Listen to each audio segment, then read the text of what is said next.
Kính thưa tất cả các cô chú bác, các anh chị các bạn, các em thân mến. Sáng hôm nay nếu mà các bạn nghe được cái tin này thì những người mà ủng hộ cho bên phía của ông Dũng Đại Nam và bà Nguyễn Phương Hằng để vạch trần những cái sự lừa đảo của bên phía tập đoàn của ông Võ Hoàng Yên đó, thì rất là vui mừng khi mà đọc được cái bài báo này. Cái bài báo này là một bài báo mà phải nói rằng là của một cơ quan cao nhất của nước Việt Nam. Đó là tờ báo là Đảng Cộng sản.vn. Tờ báo của Đảng Cộng sản Việt Nam là cơ quan cao nhất. Mà khi mà tờ báo này lên tiếng rồi đó thì dĩ nhiên không có ai dám chống đối cả. Bởi vì đây là một cái cơ quan mà phải nói rằng là tiếng nói là cao nhất của Việt Nam rồi các bạn ạ. Nó trên cả báo pháp luật, trên cả báo những tờ báo điện tử khác.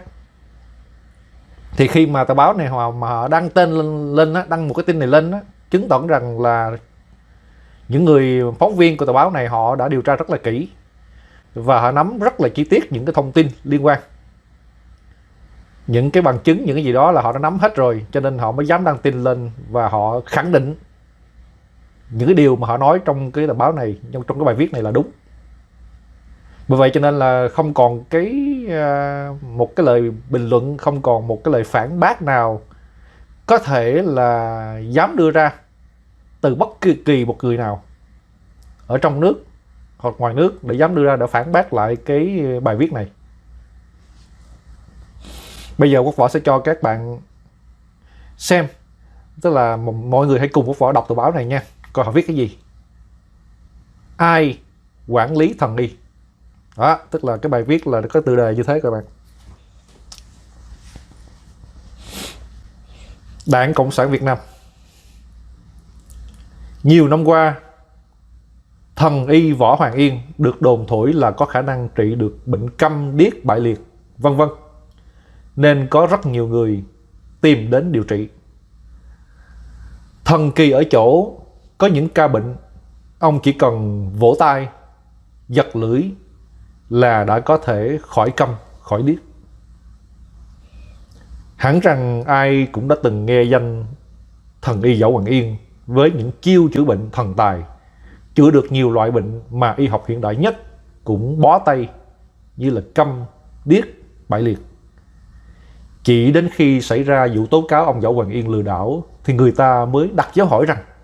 ai quản lý thần y. Những ngày gần đây, dư luận rất chú ý về vụ việc vợ chồng ông Huỳnh Uy Dũng, Chủ tịch Hội đồng Quản trị Công ty Cổ phần Đại Nam, và vợ là bà Nguyễn Phương Hằng tố cáo ông Võ Hoàng Yên đã chiếm đoạt hàng trăm tỷ đồng của gia đình ông và khám chữa bệnh không có hiệu nghiệm. Theo đó, vợ chồng ông bà Dũng, Hằng đã cung cấp cho ông Yên hàng trăm tỷ đồng để trả nợ xây dựng chùa, cứu trợ đồng bào miền Trung, trả nợ từ thiện, chữa bệnh cho nhân dân, vân vân. Tuy nhiên, khi điều tra ra thì số tiền này đã chảy vào túi người nhà, vào gia đình của ông Võ Hoàng Yên, chứ không phục vụ mục đích nhân đạo, từ thiện và xây chùa như mong muốn của gia đình ông Dũng. Bên cạnh đó, ông Dũng cho rằng những video clip về việc chữa khỏi bệnh câm điếc, bệnh nan y của ông Võ Hoàng Yên trên mạng xã hội đều là sản phẩm dàn dựng của nhóm ông này nhằm đánh bóng tên tuổi. Cũng theo ông Dũng, mặc dù ông Võ Hoàng Yên tuyên bố khám chữa bệnh miễn phí, nhưng thực chất là đã bán phiếu thu tiền khám chữa bệnh của người nghèo. Lúc này, Công an huyện Bình Sơn, Quảng Ngãi đã vào cuộc điều tra xác minh hàng chục trường hợp được ông Võ Hoàng Yên khám chữa bệnh tại Quảng Ngãi. Bước đầu, nhiều người dân đều cho biết việc khám chữa bệnh teo cơ, câm điếc, bại liệt, viêm xoang, thái hóa, thoát vị đĩa đệm của ông Võ Hoàng Yên không mang lại hiệu quả. Một số gia đình bệnh nhân câm điếc bẩm sinh từng được ông Võ Hoàng Yên chữa trị cho biết ông Yên chữa bệnh cho người thân của họ thì có thể có tác dụng ngay lúc đó, người câm có thể kêu ú ớ, nhưng sau đó về nhà thì đầu lại vào đấy. Theo tìm hiểu thì được biết, chưa có cơ quan chức năng nào đánh giá, cũng không có cơ sở nào chứng minh được về mặt khoa học hiệu quả khám chữa bệnh của ông Yên. Nhưng những chiêu khám chữa bệnh thần thánh của ông Yên thì tràn ngập trong các clip video trên mạng xã hội, và bằng những đồn thổi đánh giá bằng cảm tính của người dân. Câu hỏi đặt ra rằng là thần y Võ Hoàng Yên là ai? Thần y Võ Hoàng Yên sinh năm 1975, lớn lên tại một ngôi chùa ở cái nước Cà Mau. Tại đây ông được dạy điều trị bệnh bằng phương pháp y học cổ truyền. Với những gì ông cung cấp cho cơ quan chức năng thì ông có bằng trung cấp đông y do trường trung cấp quân y 2 cấp. Điều này chưa được cơ quan chức năng nào xác nhận cả. Những năm từ 2009 cho đến 2011, ông tổ chức khám chữa bệnh tại địa phương và được đồn thổi là có thể trị được bệnh câm, mù bẩm sinh và cả bệnh ung thư, bại liệt, viêm màng não v.v. Tại đây đã 3 lần ông bị xử phạt hành chính về hành vi khám chữa bệnh và cung cấp dịch vụ y tế không phép. Ông Phạm Thanh Trung, giám đốc trung tâm y tế huyện Cái Nước Cà Mau cho biết: có nhiều người địa phương tìm đến ông Yên điều trị nhưng tôi chưa phát hiện trường hợp nào khỏi bệnh. Sau 3 lần bị phạt hành chính thì ông Yên đã rời khỏi địa phương, đi nơi khác hành nghề. Từ năm 2011 cho đến 2015, ông Yên tổ chức khám chữa bệnh ở nhiều địa phương trong cả nước trong khi chưa có chứng chỉ hành nghề. Tháng 10 năm 2015, ông Yên được Sở Y tế tỉnh Hà Tĩnh đặt cách cấp phép mở trung tâm phục hồi chức năng và dưỡng sinh để hoạt động khám chữa bệnh. Thậm chí ông còn được tỉnh Hà Tĩnh giao cho khu đất rộng hơn 2 hectare ở thôn Yên Khánh, xã Cẩm Vịnh, huyện Cẩm Xuyên, Hà Tĩnh, mở trung tâm phục hồi chức năng và dưỡng sinh. Phó giáo sư tiến sĩ Nguyễn Thế Thịnh, Cục trưởng Cục Quản lý Y Dược Cổ truyền, Bộ Y tế cho biết, đến tận năm 2017, ông Yên mới được cấp bằng trung cấp y sĩ y học cổ truyền của trường Trung cấp Tuệ Tĩnh, tỉnh Thanh Hóa. Năm 2018, ông Yên được Sở Y tế Bình Thuận cấp chứng chỉ hành nghề. Không biết có phải do sự đồn thổi quá mức, do các clip thần thánh trên mạng xã hội, mà mỗi địa danh ông đi qua, mỗi địa điểm ông chữa bệnh đều được nhân dân vây kín xếp hàng chờ điều trị. Ông được người ta săn đón, tìm kiếm mong chữa bệnh cho người nhà, người thân. Chính vì tin ở tài năng của ông nên một số địa phương tạo điều kiện về cơ sở vật chất, địa điểm để mở các trung tâm khám chữa bệnh. Thậm chí ông này còn được khen thưởng vì có thành tích khám chữa bệnh. Câu hỏi đặt ra rằng là cơ quan chức năng ở đâu? Như vậy, ông Võ Hoàng Yên đã hành nghề chữa bệnh một thời gian rất là dài, hơn 10 năm, đã khám chữa bệnh cho rất nhiều người tại nhiều địa phương khác nhau, nhưng chỉ đến khi có việc tố cáo của ông Dũng, bà Hằng thì cơ quan chức năng mới vào cuộc. Đã có nhiều người tốn kém nhiều tiền của, không quản vất vả, tốn kém ăn ở đi lại để trăm sự nhờ thần y chữa bệnh. Mặc dù vô cùng khó khăn về kinh tế, thì sự vào cuộc của cơ quan chức năng cùng với sự khẳng định phản khoa học, không tác dụng, chưa có giấy phép của cơ quan chức năng có phải là đã quá muộn không? Nhiều người dân bình thường không có kiến thức chuyên môn, nghe lời đồn đại đến ông Yên chữa bệnh rồi tiền mất tật mang là một nhẽ. Tuy nhiên câu hỏi đặt ra rằng chính quyền địa phương và cơ quan y tế ở đâu để ông Võ Hoàng Yên có thể thoải mái hành nghề? Phó giáo sư tiến sĩ Nguyễn Thế Thịnh cho biết, việc cấp chứng chỉ hành nghề khám chữa bệnh đã được phân cấp cho Sở Y tế các địa phương phù hợp với những đối tượng do các Sở Y tế quản lý. Đối với trường hợp ông Võ Hoàng Yên, việc cấp chứng chỉ hành nghề sẽ do Sở Y tế nơi ông Yên thực hiện hành nghề cấp. Trong khi đó, một số địa phương khi cấp giấy phép hành nghề cho ông Yên cho biết, ông Yên đã xuất trình được đầy đủ các loại giấy tờ, trong đó có chứng chỉ y sĩ.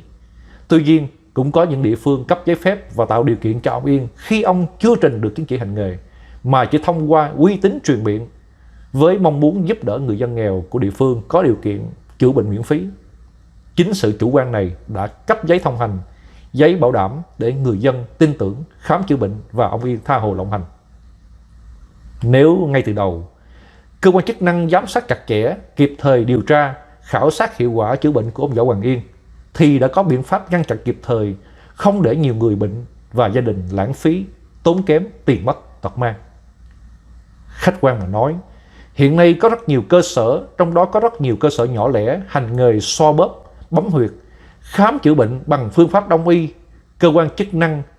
cũng khó kiểm soát được hết do nhiều cơ sở không treo biển mà quảng cáo qua truyền miệng, mạng xã hội. Do đó, để quản lý tốt các cơ sở khám chữa bệnh cũng như hạn chế sự bát nháo trong quảng cáo, thổi phồng sự thật nhằm thu lợi bất chính, của các bất lương y. Cơ quan chức năng phải kiểm tra thường xuyên, nắm tình hình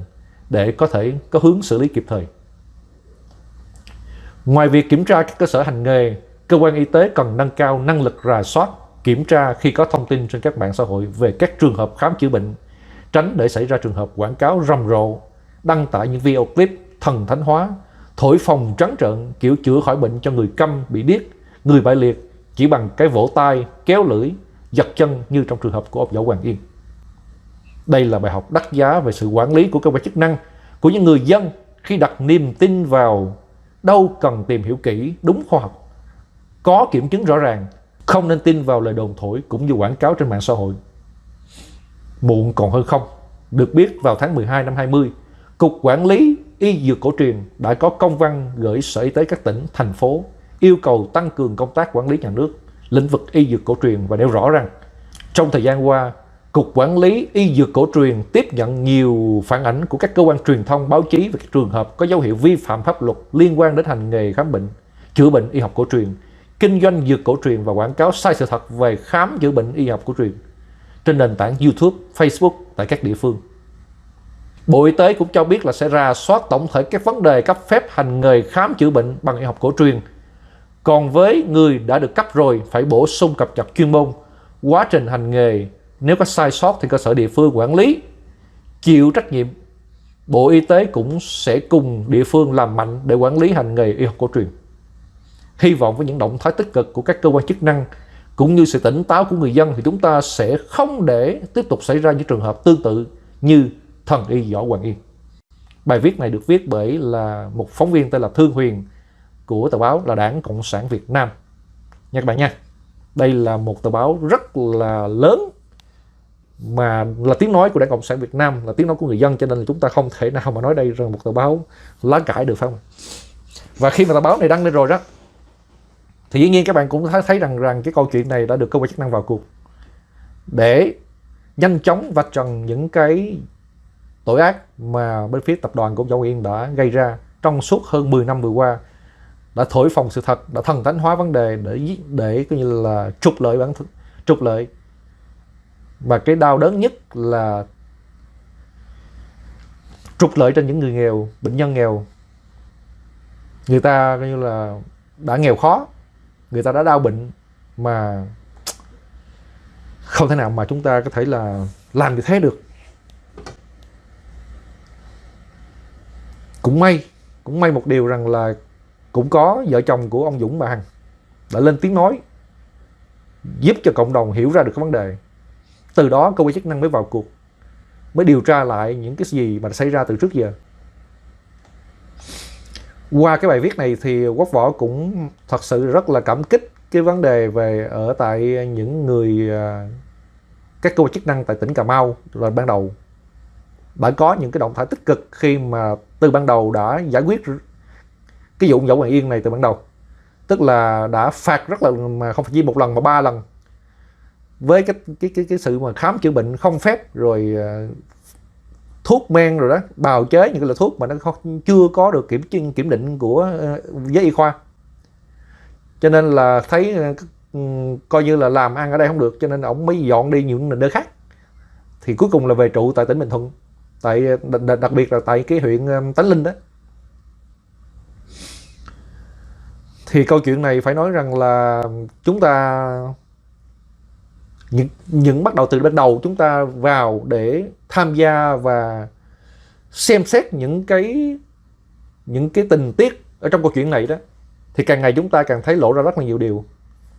Và Quốc Võ nghĩ rằng là Quốc Võ đi đúng hướng. Cái đúng hướng ở đây á, rằng là chúng ta tìm hiểu sự thật. Quốc Võ mong muốn tìm hiểu sự thật để cho nó trắng đen rõ ràng. Đôi khi mình cứ nghĩ rằng là phải chăng là nếu như mình có một ý kiến phản biện là ông Võ Hoàng Yên là đúng, tất cả những gì mà chúng ta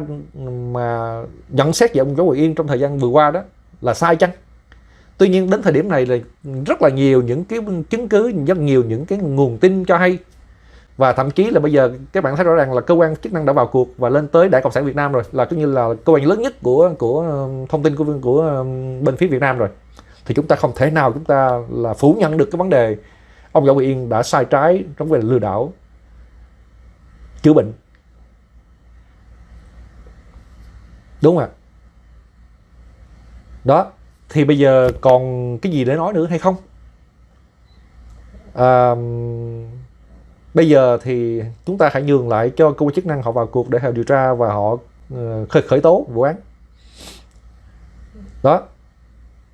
tất cả mọi thứ đó nó đã phơi bày rồi các bạn, đúng không ạ?